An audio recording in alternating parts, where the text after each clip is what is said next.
मैंने जो अपनी मुख्य मांगे थी उन पर सहमति बनी है। आपके सामने हम पढ़ करके सुना देते हैं। पहला था अपने वर्ष 2022-23 रबी की फसल के खराबे के शेष आदान अनुदान की जल्दी भुगतान किया जाए। आपको पता है आप सभी अन्नदाताओं की मेहरबानी से कल 90 करोड़ रुपए आ गए हैं। ये जल्दी ही जितनी प्रक्रिया लगेगी जल्दी ही सभी किसानों के खाते हैं वो वेरीफाई करके तुरंत ये खाते में डालेंगे। पहली ये थी। दूसरी थी नोखड़ा तहसील के आदान अनुदान अभी तक जारी नहीं हुआ, उसमें केवल कम है। ये फोन रखना तो वो भी है। एडीएम साहब अपनी तरफ से वो बात जयपुर साहब कह रहे हैं कि मैं खुद चल करके आपके गुड़ा के जो ये पैसे बसे इसके लिए और अन्य हैं, मैं खुद चल करके वहां जयपुर जाकर के आपका जितना जल्दी हो सके उतना जल्दी करवाऊंगा। एक मिनट भाई साहब। अरे नहीं 90 करोड़ आए हैं जो अरे नोखड़ा का तो अभी तहसील का कोई इश्यू चल रहा है इसलिए, ठीक है। एक बार सुन लो। अब फसल बीमा एक मिनट भाई साहब सुन लो। अब दूसरा है वर्ष 2022-23 की फसलवार ग्राम पंचायत व सीजनवार भुगतान योग्य क्लेम की सूची जो अपनी एआईसी जो प्रधानमंत्री फसल बीमा के निमित्त अपना बीमा काट रही है उसके आंकड़े जितने भी है अपने क्रॉप कटिंग के हैं, जिनके ग्राम पंचायत वाइज किस किस फसल का पैसा किसान के खाते में गया है, वो सोमवार को एडीएम साहब के वहां कार्यालय में जयपुर जो बैठता है पूरे राजस्थान का हैंडल करता है, वो आकर के साहब से मिलेंगे और वो आंकड़े भी लेके आएंगे। वो आंकड़े अपने को देंगे ना, अपना ग्राम पंचायतों में सस्ता करवाएंगे जो किसानों के हैं। और है वर्ष 2022-23 की फसलवार ग्राम पंचायत सीजनवार रिजेक्ट क्लेम की सूची। इसमें जिन किसानों के 2019, 22 और 23 तीन वित्तीय वर्ष में जो बीमा क्लेम करवाया था और नहीं आया है, जो रिजेक्ट है अभी तक पेंडिंग पड़ा है, उनकी भी लिस्टें अपने को सोमवार को वो आएंगे। उस समय एडीएम साहब से मिलेंगे और अपने को वो उपलब्ध करवा देंगे ग्राम पंचायत वाइज किस किस के हैं, तो तुरंत वो लिस्टें आप तक पहुंचेगी और उसकी पूरी की पूरी हम जिनका नाम है जिस ग्राम पंचायत उनसे व्यक्तिगत संपर्क करके अपन तुरंत करवा के उनका रिजेक्ट है जो पैसे बकाया है रिजेक्ट हुआ उसका डलवाएंगे।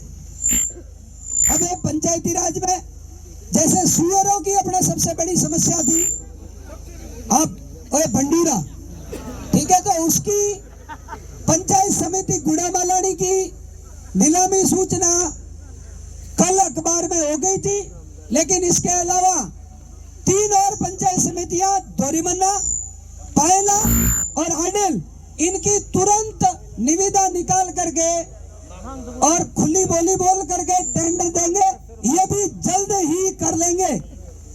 इसमें से गुड़ा की तो हो गई, तीनों की है। इसी जो आज अपना बालाजी का दिवस है, 3 दिन वर्किंग डे है अभी, तो 3 दिनों के अंदर अंदर ये अपने को वो निविदा के लिए विज्ञप्ति दे देंगे और तुरंत कर लेंगे। अब एक अपने पट्टों की जांच चल रही थी, उनकी 48 पट्टों की जांच आ गई है, सुबह अपने को रिपोर्ट वो दे देंगे।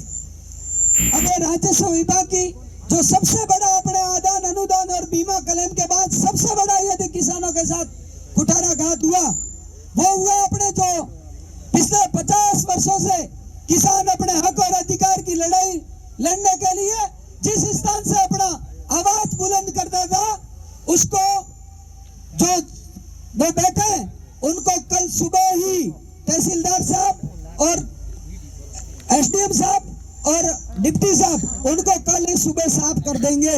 अब दूसरा था,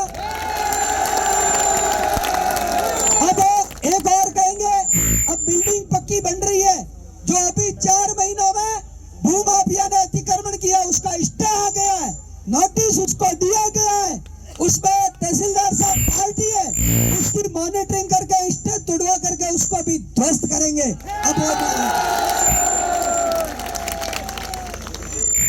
अब स्वतः सबसे बड़ा है भारत सरकार का एक संस्थान है अपने, उसमें आपको पता है आदरणीय हेमाराम जी का भी बहुत बड़ा रोल रहा है उसको बिगाड़ने में।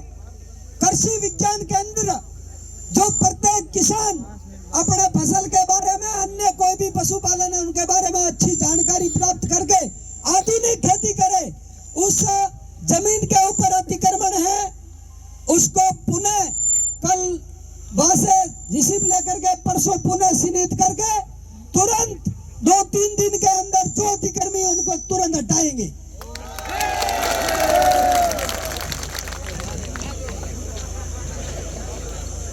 अब ये इतनी अपनी मुख्य मांग थी, अन्य है वो दिया हुआ है।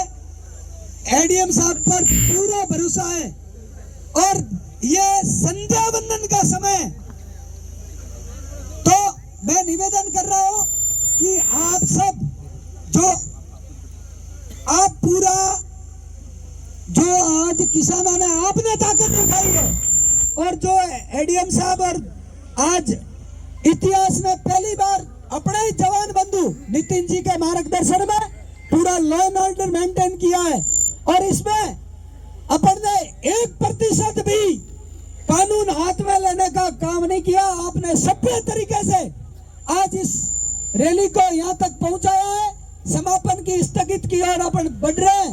इसलिए प्रशासन ने कहा है आज के बाद कोई भी राजनीतिक द्वेष भावना से या इंटेंस से किसी भी नागरिक को परेशान नहीं करेंगे। इतनी बातें हुई है।